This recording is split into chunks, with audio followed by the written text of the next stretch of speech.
Welcome to another episode of the Tough Stuff Podcast. Be sure to like, love, share, or subscribe wherever you may be watching or listening, because we believe God wants to bring encouragement and hope through these stories. What's going on, Tough Stuff? Hey. How you guys doing today? Is that our new sign? I don't know. I just figured tough, you know? That was like so, I don't even know, like kind of extra. More awkward than it is. But you did it like you've been doing it, or like you knew to do it? I thought about doing it like 2 seconds before we went, while you were counting me in. I was like, it may go good, it may not, you know? Let's just see what it is, you know? Wow. That is what Allison is great at, you know? One thing that you do. Tell me. If you do something and you're like for instance, remember when I got a gold chain and I walked in, I think it was Terry and Brianne's house, and you were like, you got a gold chain? You got a gold chain on? I'm like, thanks for drawing attention to it. Or, the best, which you were like going at this. Which you're sitting on books and I'm not. You usually sit on books? I usually sit on a pillow. Yeah. You look great, though. Dang, should I go get a pillow? No, you don't need no pillow, girl. Okay. Which we do this both to each other now, is whenever we're in a group of people and you say something like that you like we're ready, locked and loaded to say, and nobody hears you. Or typically it's whenever I say something and nobody hears me, and then you look at me and you're like, yeah, really? Sure? That's really good. I feel like we're just getting older, and like our jokes are bleeding together now. Like they happen all day long. It's fun. But it's good to be back. Good to be back with you. It's good to be back. I know. I mean, I love having guests, but I love doing it with you this episode. Wow. Say that again. Recording the podcast with you. Like, why does everything have to be about that? Because it is. This is awkward. Should we start over? No. Okay. Look, just to kind of give you guys a little bit of context, inside scoop, behind the scenes, the nitty gritty, the stuff that people do not know, the stuff that people do not see. What are you about to say? That it's 9:20 p.m. And we don't stay up late. We have put our kids to bed, and we're trying to, at least I'm trying to talk a little low so I don't wake them up. I know. I was like, man, I should have adjusted the mic volume because of how you're there's talking. No telling what this may look like. I mean, Allison, past 9 o'clock, she's delirious. I turn into a different person. That's true. Ask any of my friends. We may have to pull out a spoon and spank a child during this. There's just no telling, you know? So you guys are in for a treat. In for a treat. But we felt like we wanted to go ahead and get this thing rolling. But, man, it's been a fun couple weeks being back. Mm-hmm. Being back, recording again. How about Cecil Collins' episode? Gosh. Cecil the Diesel. Cecil the Diesel. I mean, I guess, like, when you bring people to me and you're like, hey, I want to interview so-and-so. You doubt me. Just say I don't doubt you. I'm like, oh, what's their story? And you start to tell me, and I'm like, oh, that's crazy. That's awesome. Yeah, that sounds great. And then every single time I get in here and I'm like crying. That's what I live for. What? You're the one that's really delirious right now. It's been a long week. You brought in Cecil, and I think what marked me about his story, which I hadn't really ever heard, was like his natural path to like fame as a football player. And then, you know, the higher you go, the further you fall. And so he fell hard, and just hearing the humility in his voice, like hearing the, there was no shame, which was cool. Yeah. Like, he's not ashamed of what his story is, but he had a humility about him that was very inspiring to me because I'm like, gosh, he was in a spotlight, and to fall in that way, and then to still be able to see like the beauty of what God did. Yeah. I mean, it's amazing. That's what I was gonna say. For me, like the authenticity. He's so genuine. So like, I mean, there's a little more behind the scenes. Sometimes as a pastor, What is your behind the scenes? I don't know, man. It's just a day. The pastor, like, there's pastoral things or there's like Christ-like things you say. And sometimes they're authentic and sometimes they're not. Sometimes you want them to be authentic. But when Cecil begins to talk about how he would not rather be anywhere else doing what he's doing right now, raising his son, being with his family, working electrical work, like that is something like a pastor would say to like talk about like the grace of God and how it's redemptive, but I mean he like means it. Like he's so authentic in it and he feels so rich. Yes. Where he's at. Just listening to, and then gosh, hearing him talk about his wife. Oh, I wasn't in here for the recording. I talk about you. Oh, good. I wasn't in here when y'all were recording. I listened to it when I was editing it afterwards. And this was my first solo shoot, guys. Yeah, Chris actually had to push the buttons, did some work. You did great. But just listening to it back. I was so nervous. Sorry, go ahead. You're really taking over this episode. Listening to it back and hearing him talk about his wife. Oh, man, that story of, like, how he met her in prison. And she didn't know anything about him, that he was this, like, well-known football player. Yeah.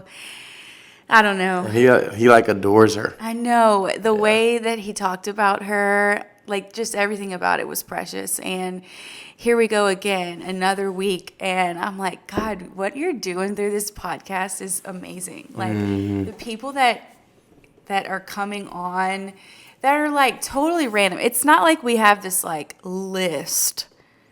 Yeah. It's literally like, God, who do you want to... Yeah.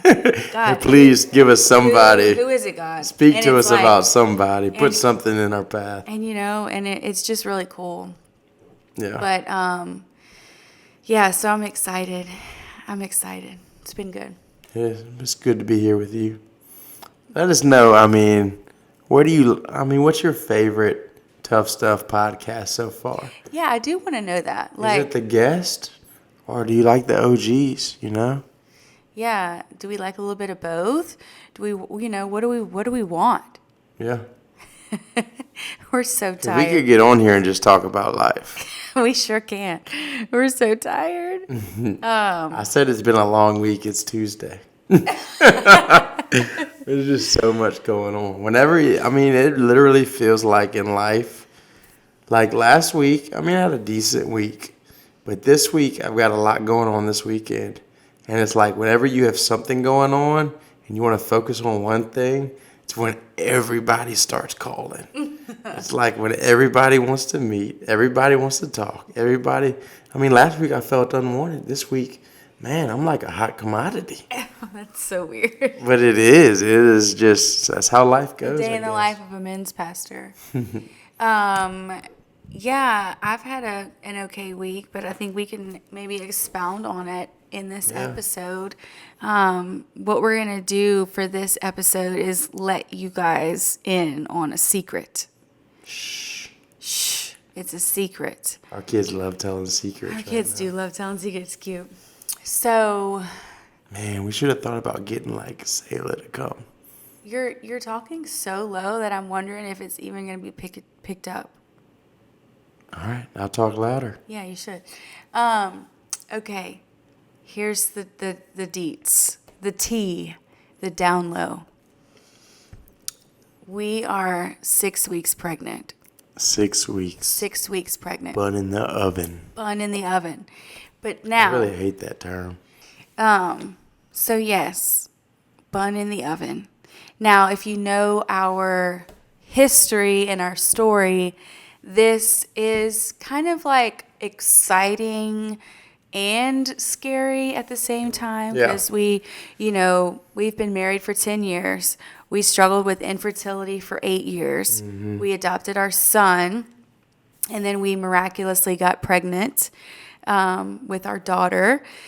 And then we had a miscarriage. And so we've dealt with loss. And so this is actually the first time since that loss that we've gotten pregnant. And so we're here. We're hopeful. We thought it would be fun to bring you guys along for the ride. I know that it's a vulnerable part in the journey. And while I don't think that we'll like advertise on social media like publicly that we're pregnant, I thought it would be sacred with our listeners to like let you in on the inside scoop of this pregnancy journey, because it's not it's definitely scary. And so we've talked about miscarriage and loss and infertility and those things on this podcast, but I'm like, here's God again gonna take us through a tough situation and have us share the ins and outs on the podcast. Because honestly, what better way for somebody to find hope in their story than to watch somebody going through something similar. And it's like you often hear stories of what people go through, and like you hear the initial fear and then the victory, and you hear those two big things, The bookends. And this, I'm hoping we can bring people along in the details and kind of give like a steady update of how things are going and all of that. So we're 6 weeks. Which is early, right? To tell Very somebody. early. What is like the customary? Let's tell people. Like at 8 weeks, we're getting an ultrasound. So People usually wait for that. people usually wait for their first ultrasound. Some people wait until the second trimester altogether. Really? Let's see, when we miscarried, I miscarried at 11 weeks. That was 12, but probably 11. Yeah.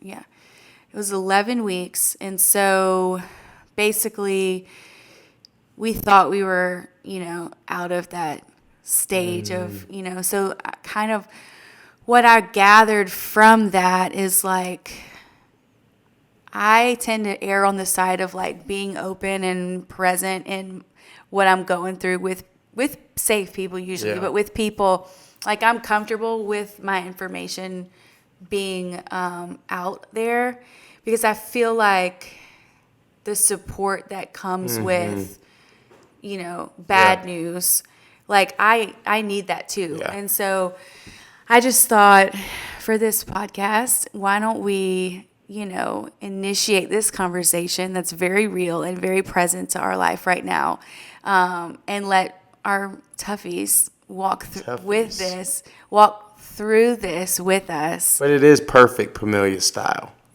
We do not do well with secrets at all. No, never. I mean, I don't know. I wish you could see how many people I texted at 6:30 in the morning the day we found out. We've never saved a birthday or Christmas present till the day of for each other. We can't keep surprises. But let's just talk about how we found out, because it was so casual. Yeah. Like- Well, it was casual because I have a wife, and I've realized that this is more common than I think. You never know what other people do. And I've never lived with another woman for 10 years. But she takes pregnancy tests casually without telling me. So it's Do you like, think I should tell you every time? how often do you take them?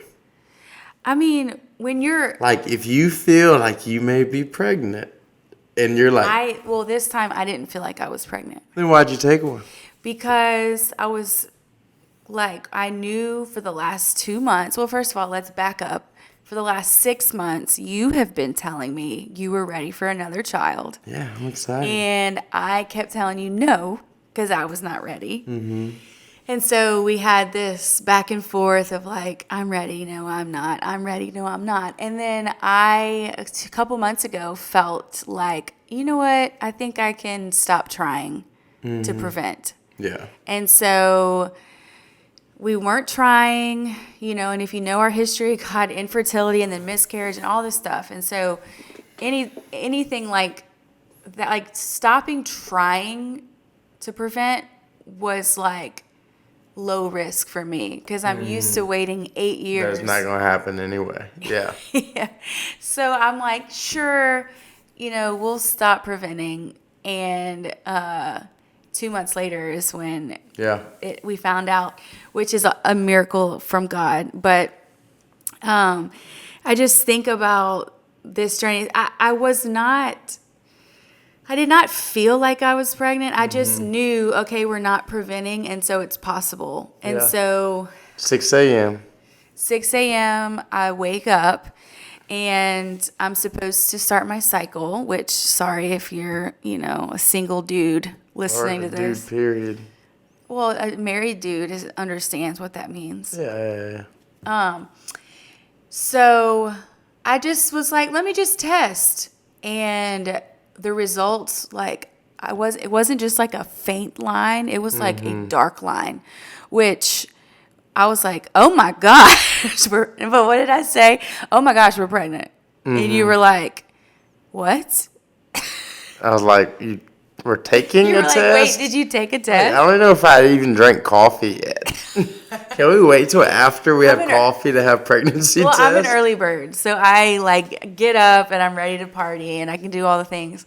So I was like excited, happy, energetic, and shocked that the test was positive. And so I could just kind of like it just caught me by surprise because it was the day after we got back from the beach. So we had an amazing trip with our family. Never had any weird feelings. Never felt weird. Had an amazing time. Yeah. And then the next day, I am pregnant. And the very following day is when I started having morning sickness. And so I'm 6 weeks pregnant, but for 2 weeks, I've been near throwing up every day. Yeah. And in the bed most of the time and all that. Which for you is so funny because, like, I want to help, but you almost find some comfort in having symptoms because of history, Yeah, it's like this weird thing of like, okay, when you've had a miscarriage, at least for me, it was like you're having symptoms, and then,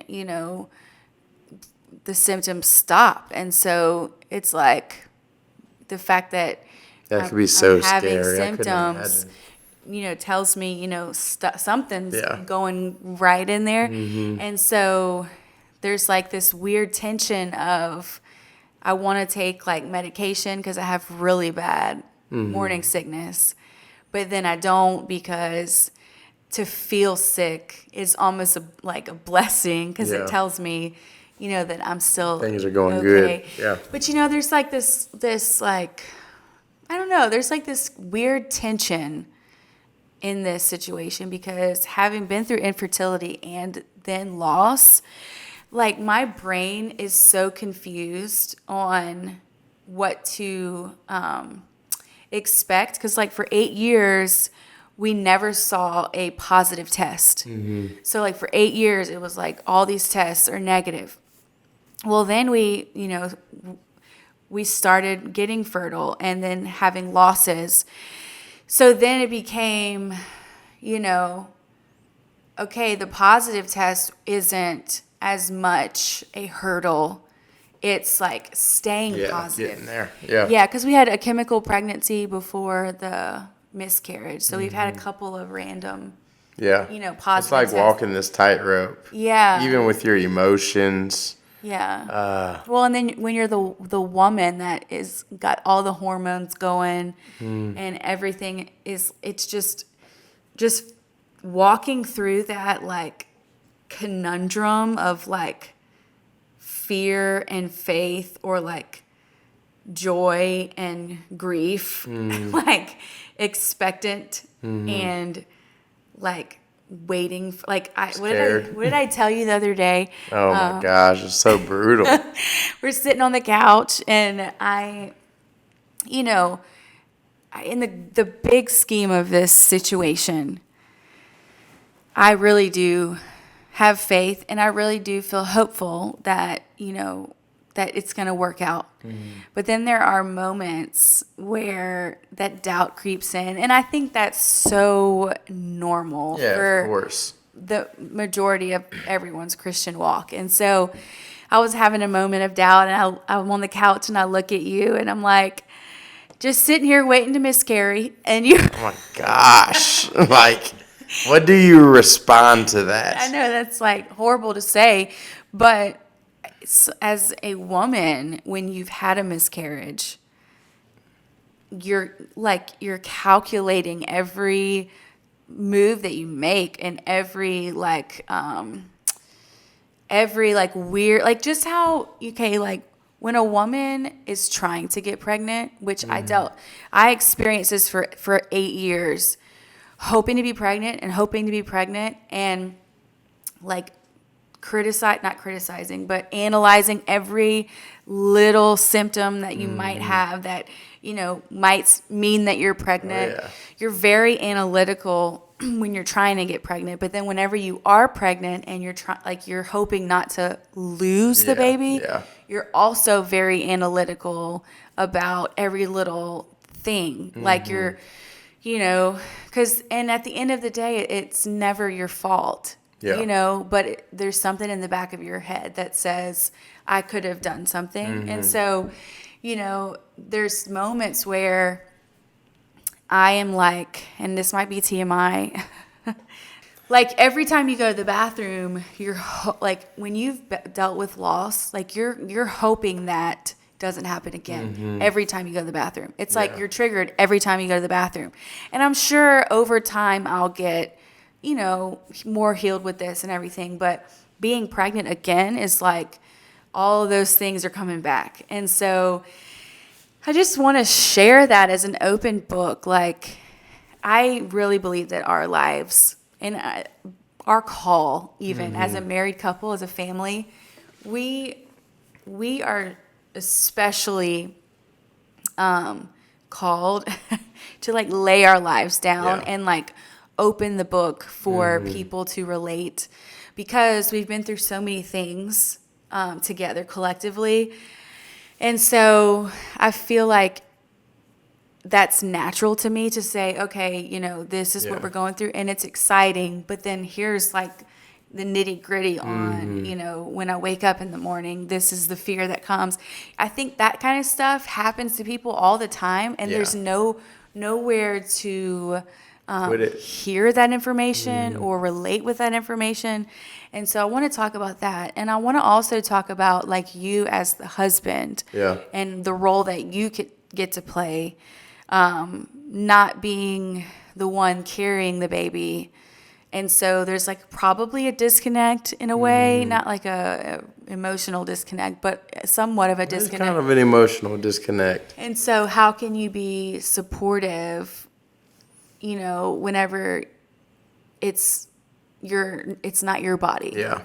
And I don't know if I am doing a good job, but it's just kind of one of those things. Like for me, especially this early, it's like, there's nothing to see other than a pregnancy test, so you feel these things, which, this goes back to so many conversations we've had about trauma and triggers and pain being relative. Like, you feel so many things that I do not feel, So it's just trying to empathize with both sides of it, empathize with where you've been at, but also, empathy is also celebration. If somebody has something to be joyous about, and we weep with those who weep, but we rejoice with those who rejoice. So I think it's just a lot of, which I've been doing, is just checking in with you. And a lot of my own praying and silence in my own silence and stuff. But, I don't want to, it'd be easy to overly celebrate, and not even overly celebrate, but even speak faith, and like, don't do that, but comb over the pain that you have felt, So I want to be with you in all of it. And I think a lot of times, I'm not walking in doubt, but I'm walking with my wife. It's kind of the same deal of, which I don't know if I've ever shared this really, but whenever I used to ask you to go run with me, and then I'd run like way quicker than you like either wanted to. You probably could have kept up. I don't know. But you didn't. Yeah, I know. I was just trying to be nice to you. But, I'm a slow runner, and I'm okay with that. But I, man, God convicted me. Like, how are you going to ask this girl to run with you, and then you run your own pace? And I think even a lot of guys do that faith-wise. Or maybe the wife does that too. When one of them kind of gets saved first, and it's like you're way up here, and you're like, come on, catch up. And it's like nobody wants to catch up, especially not with your spouse. Yeah. You want to do life together. Yeah, because then you're constantly feeling less than or ashamed of or embarrassed by. Or I'm not creating a safe place for you to share your fears. Yeah. If I wake up in the morning and I'm like, don't speak that, it's faith. This is going to be great. I'm so excited. Blah. Yes, I am very excited. And you're almost like pushing aside the reality of my doubt or fear. Yeah. That's how are you going to come when I say that? And it's kind of like one of those one and up things. Like, I don't know, like when your child asks you for something in front of people. Like, how are you going to say no to like the sweetest thing ever? Yeah. But when I say something like, oh, it's just all faith, you should whatever, how are you going to have the courage, I guess, to say, I'm scared? Because then it's like, well, I must not have any faith. It is almost like we've created a culture of that, and we call it like Christianity, and it's our way of like denying what's really happening in our lives, so we don't have to like go into the pain or face the challenge, or it's almost like we've created this this system where like a loophole, where we don't really have to deal. And I think what that's done is it's created a lot of people that are broken because they're disconnected from their own selves. Pain, which always ends up surfacing at some point somehow.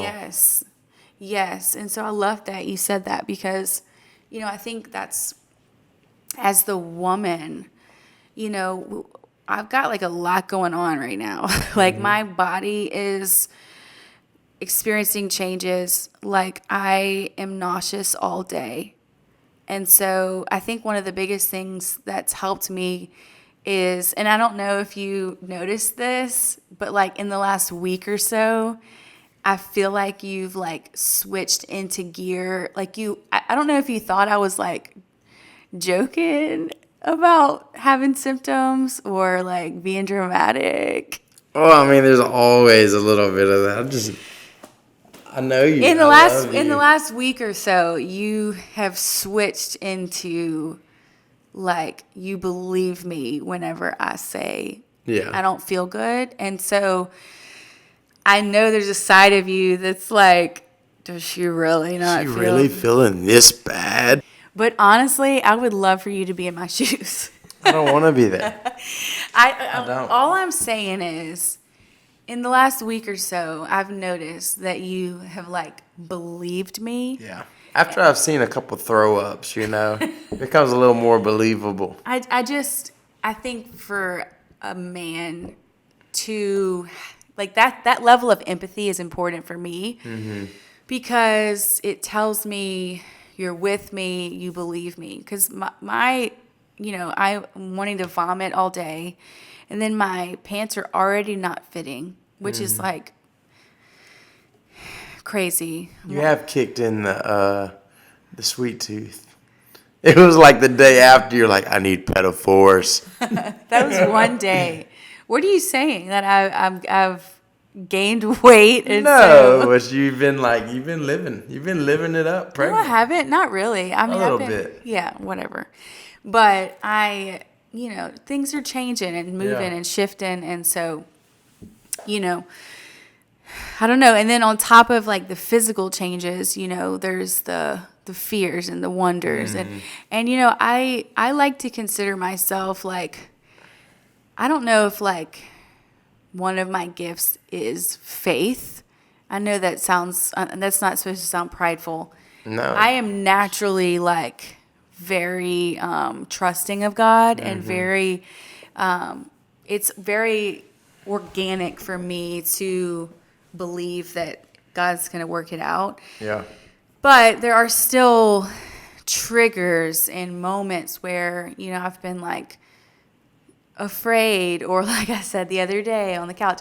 And I think the key to that is that I'm able to express that to you. Because I think so many women have that going on in their head and their husband has no idea. Yeah. So then they're anxious, and they don't feel good. And their husband has no idea. And maybe even they have no idea. Yeah. It's almost like this thought of like thinking about what you're thinking about. Because my brain can like go to some places because of where we've been. Yeah. And so it's like this balance of thinking about what I'm thinking about and being honest with you on, hey, I'm feeling scared today. Like that's what I've started to do, but it's still been kind of hard. Yeah. And it's not easy to, like, you don't really know what to do as far as me receiving that, like what to say, how to be, but I've just got to try to lean in. And it's the same way, I mean, that's what God has created in marriage, is this picture of servitude, servanthood. Servitude is what you have behind your house to help drainage. Servitude may work, but it is that servitude It is serves. almost 10 p.m. on a Tuesday night. But that's what He's created in marriage, is this picture of servanthood, of a man has to step outside of himself, step outside of what he feels or doesn't feel, in order to serve and love his wife emotionally and care for her emotionally. And in the same way, a woman's got to step out physically, and to engage in things that she may not be feeling in that moment or whatnot. That's what serving is. And it's supposed to be uncomfortable. Like if there is not uncomfortable conversations or uncomfortable things in your marriage, somebody's getting the crappy end of the stick. That's probably really Which has true. got to be such a rough place to be, to not be able to, because to be loved is to be fully known and for who fully you are. accepted Yeah. and fully loved. Yeah. I mean, that's the way that God loves us. He sees the nasty, He sees the ugly, He sees the doubt that is almost, not spit in His face, but is almost like a lack of faith in Him, yet He still loves you. And that's where this relationship is supposed to be the most important, because this is supposed to be the safest place for you to be fully seen, fully known, and fully loved. And how hard is that to get past our own differences as husband and wife, to be okay with our spouse's differences? Yeah. You know what I mean? I know we've had to overcome that, and through all of our marriage counseling and workshops and all the things. And, I think I'm finally at this place where I can say, I cannot control you. Like you're your own breed of a human. And I spent so long trying to control you. And so it's almost like being able to give each other the benefit of the doubt and trust that, their word is what they're saying. And, And it's a sense of humility. Like, whenever, Because we all do. We all do things the way that we do them because we think they're right. Mm-hmm. But humility is understanding and believing that not everything that you do is right. Is believe that you're not always right. And it could be that it's right for you. Yeah. And not right for me. But even like when it comes down to a lot of times like things in life, not finances. I mean, that's something because you've got to live with it too. But like the way that you clean the house is different than the way that I clean the house. And neither of them are wrong. But a lot of times we end up butting heads because we think our way is right. Yes. But humility says, maybe I'm not right all the time. Yes. Or maybe you're right too. Yes. I've just come to the conclusion you're not going to load the dishwasher. Yeah. So I just do it, and I love you for it. Well, I feel like in life, like in society, we have so much to learn from each other that we miss out on that opportunity because we're so busy being right. Yeah. And so, there's a lot that I can learn from you because you might have a totally different perspective than I do, and it might be better for me than what I'm doing. You know what I mean? And so, I don't know. But it goes back to people fear what they don't understand. So even as a man with a woman, with his wife, who is pregnant and anxious, it's almost like a man fears what he doesn't understand because it's not in his control. He doesn't know what to do about it. So he'd rather just not experience it or push it to the side.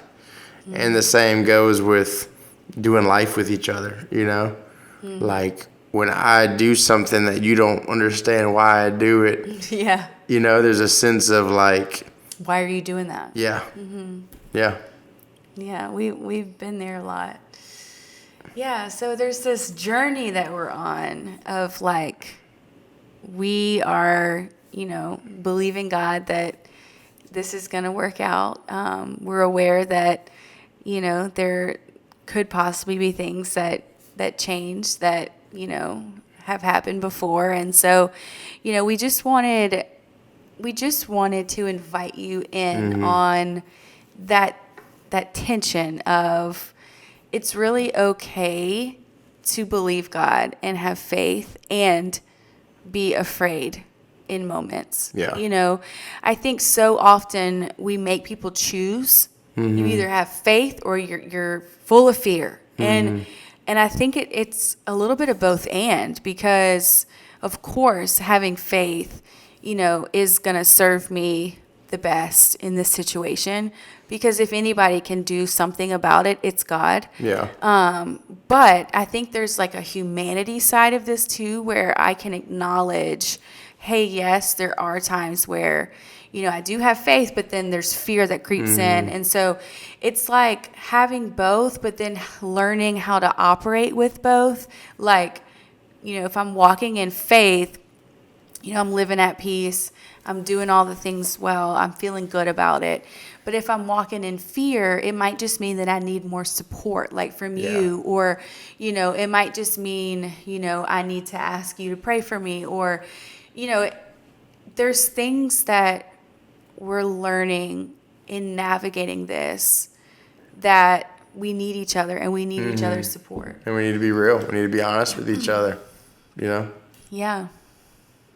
So are you excited? I mean, what are your thoughts? Like, do you think it's a boy? Do you think it's a girl? Talking to me, or are you talking to the people?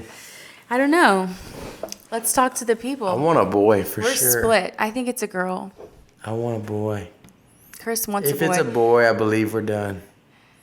Chris, if it's a girl, let me I believe just I've got one more in the chamber. Let me just tell the people why you want a boy. Why? Because your genes are pretty strong.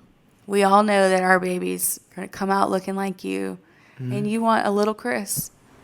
I do, but also I think even more than that, like, I don't know if I can literally emotionally handle another girl. And I'm not talking about like handle her emotions. I'm talking about whenever my daughter looks at me I feel like my heart is about to explode.